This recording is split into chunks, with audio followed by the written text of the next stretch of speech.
levantai-vos e andai, porque não é aqui o vosso descanso, por causa da corrupção que destrói, sim, que destrói grandemente. Miqueias capítulo 2, versículo 10. Programa da Fé. De volta à palavra original.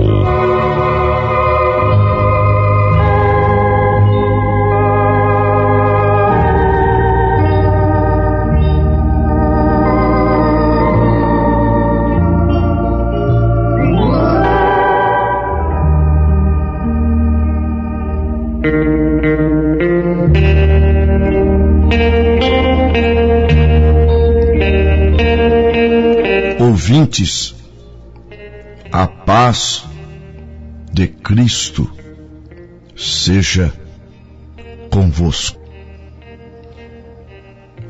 O profeta de Deus, bem como todo cristão, todos os pastores, servos, eles não são imunes a ter momentos depressivos.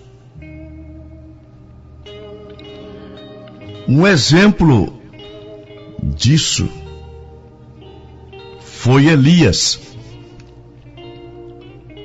O profeta Elias foi um dos profetas que viveu momentos tremendos, onde o sobrenatural agia.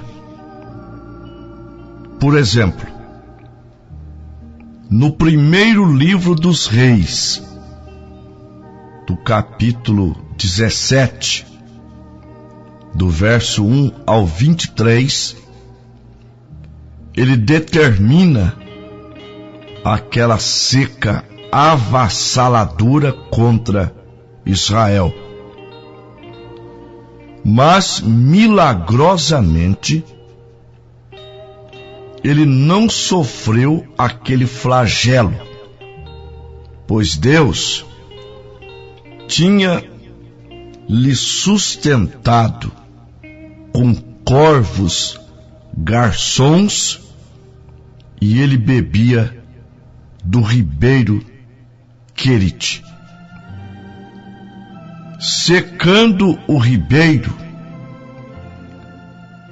Deus tinha uma viúva contrariando o senso, contrariando a lógica, mas acontece que Deus é paradoxal.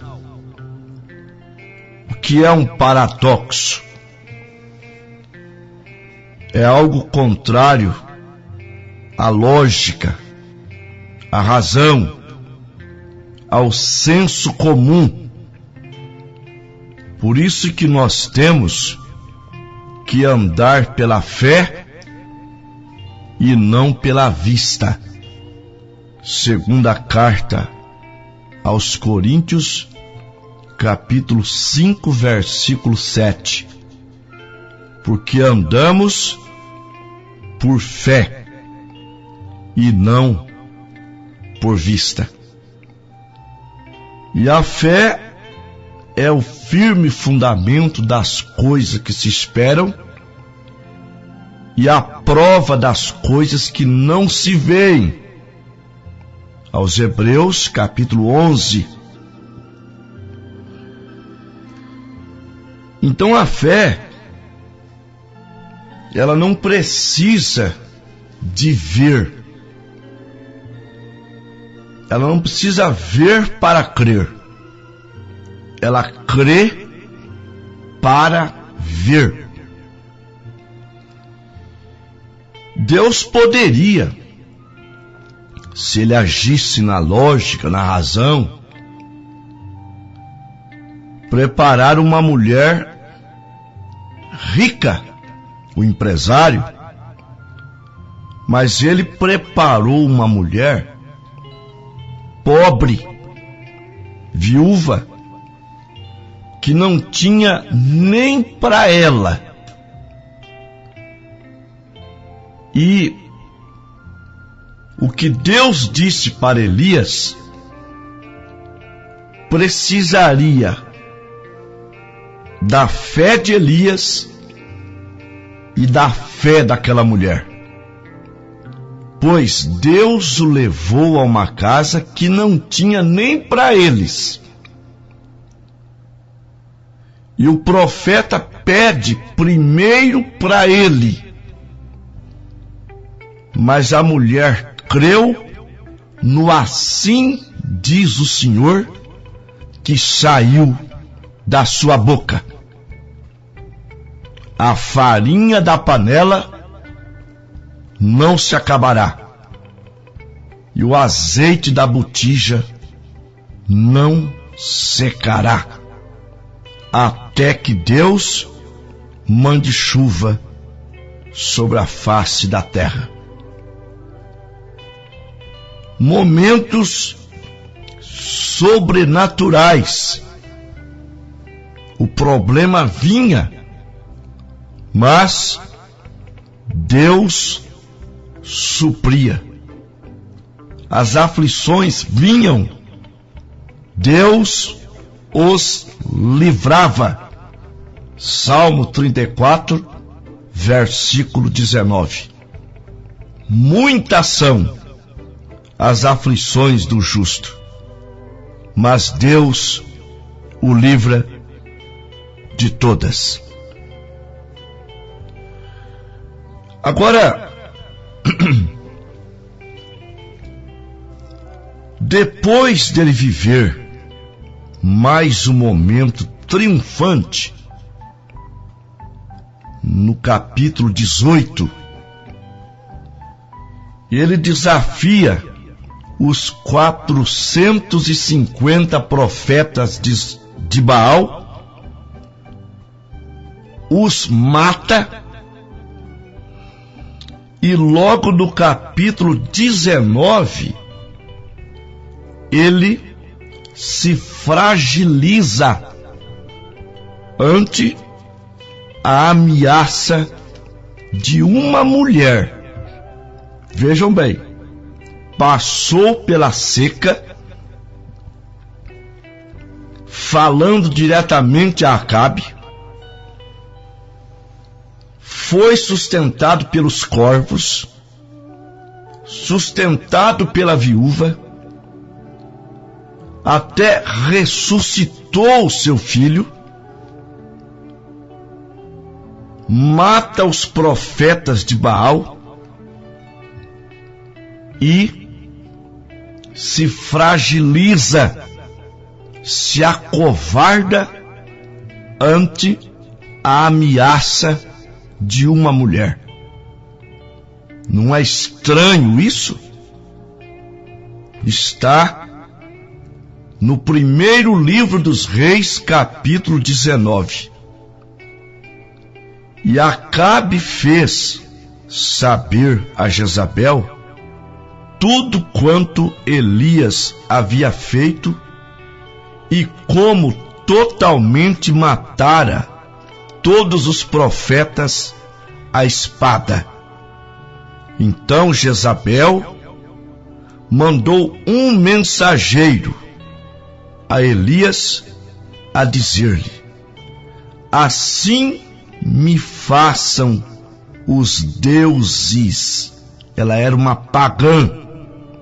E outro tanto, se de certo amanhã a estas horas não puser a tua vida como a vida de um deles.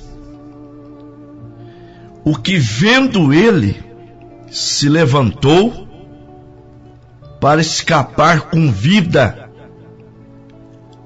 se foi e veio a Berseba, que que é de Judá, e deixou ali o seu moço. Elias estava tendo uma crise depressiva. E o primeiro sintoma foi desejar ficar sozinho, deixando o seu moço em Berseba. E ele se foi ao deserto, caminho de um dia, e veio e se assentou debaixo de um zimbro, e pediu em seu ânimo a morte, e disse: basta, ó Senhor, toma agora a minha vida, pois não sou melhor do que meus pais.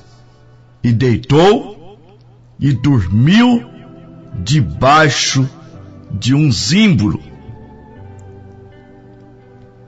Agora, o primeiro sintoma foi ficar sozinho. O segundo sintoma foi desejar a morte. O terceiro sintoma foi o sono.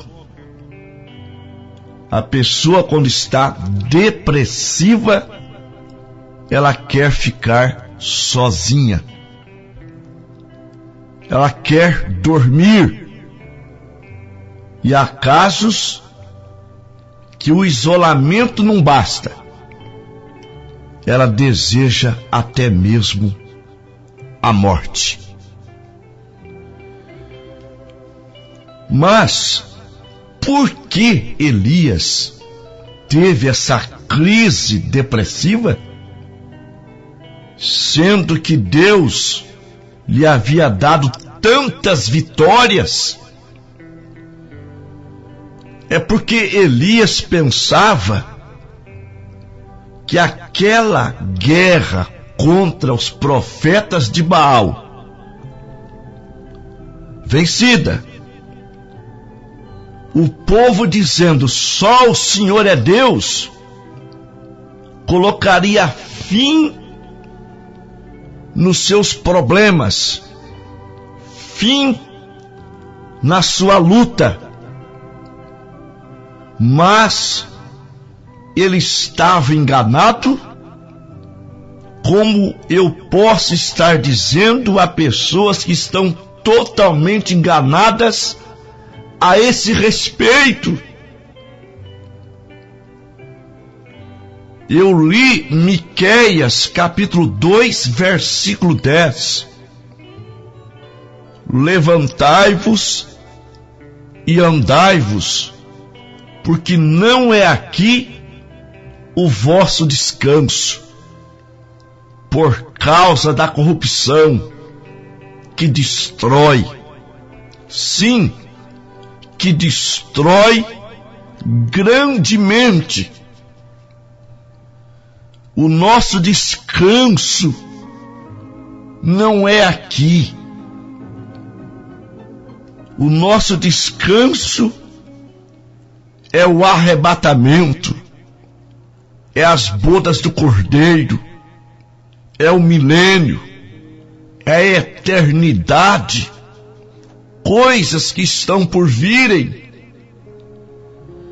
E São Pedro disse na sua primeira carta, capítulo 4, a partir do versículo 12: Amados, não estranheis as ardentes provas que vêm sobre vós para vos tentar, como se coisa estranha vos acontecesse.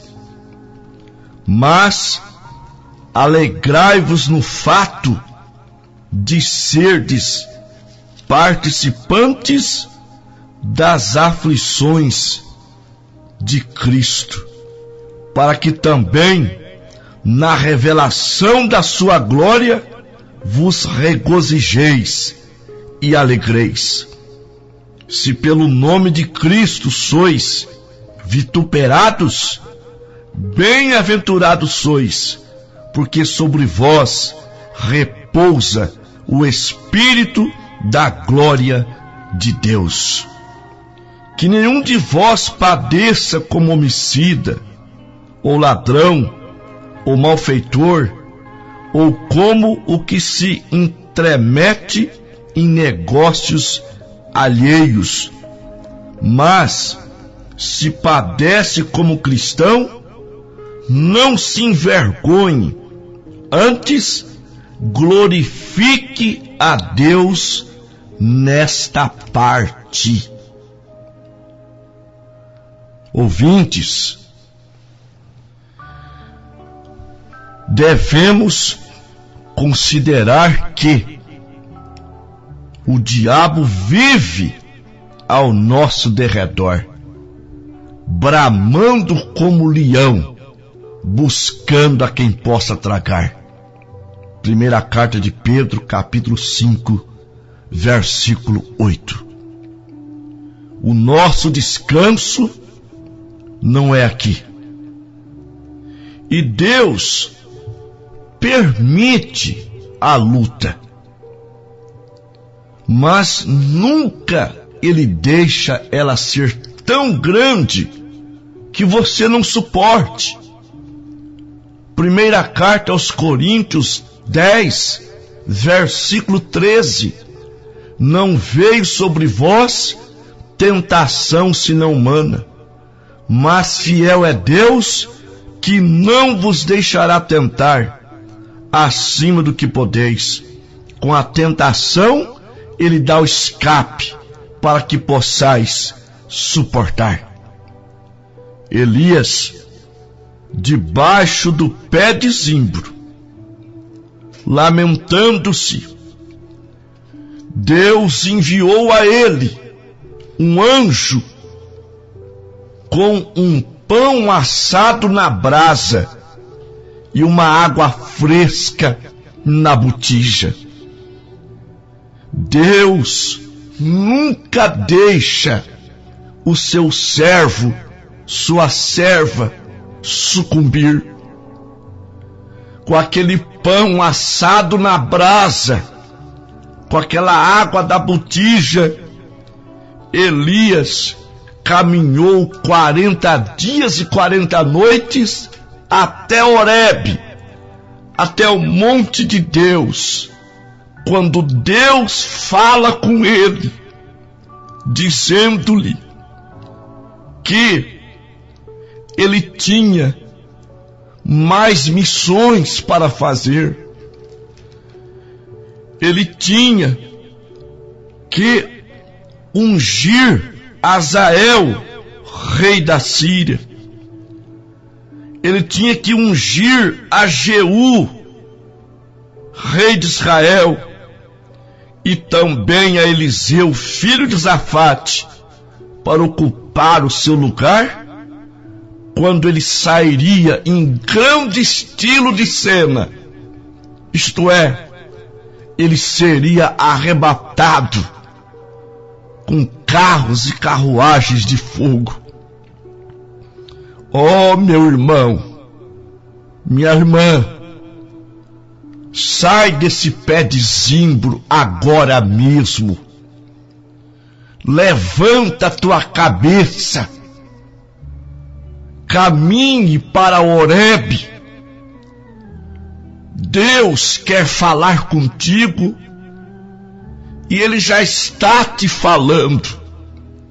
Levanta-te, anda, não é aqui o lugar do seu descanso. Você tem que brilhar naquele emprego, você tem que brilhar naquela escola, você tem que brilhar naquela faculdade. Você é luz do mundo. Esforça-te. Eu tenho para ti Isaías capítulo 40, versículo 31.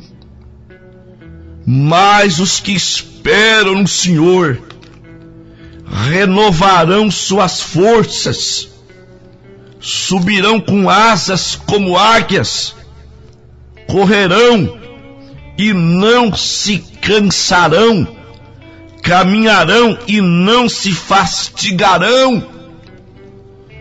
Eu tenho para você Isaías 41, versículo 13.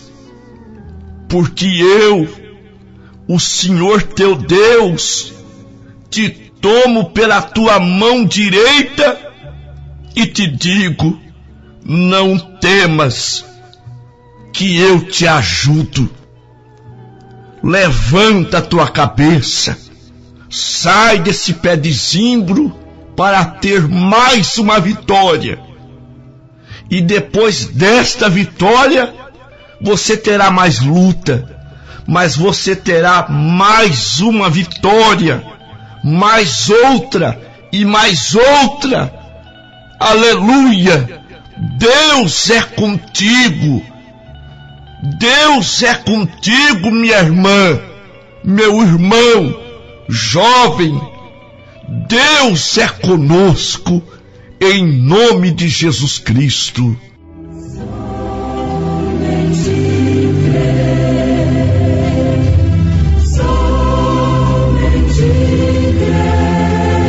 Senhor, meu Deus, eu devo ter falado a pessoas cansadas, exaustas de tanto lutar. E às vezes pensamos que é a última luta e caímos em depressão ante a ameaça de Satanás. Mas se Jó pôde dizer, coçando com um caco de telhas, sem nenhum bem e sem saúde, com o casamento ameaçado, mas eu sei que o meu Redentor vive, nós podemos também falar. Os nossos irmãos também podem falar. Nós sabemos que o nosso Redentor vive. Deus, tira a depressão, cura os doentes, liberta os oprimidos, em nome de Jesus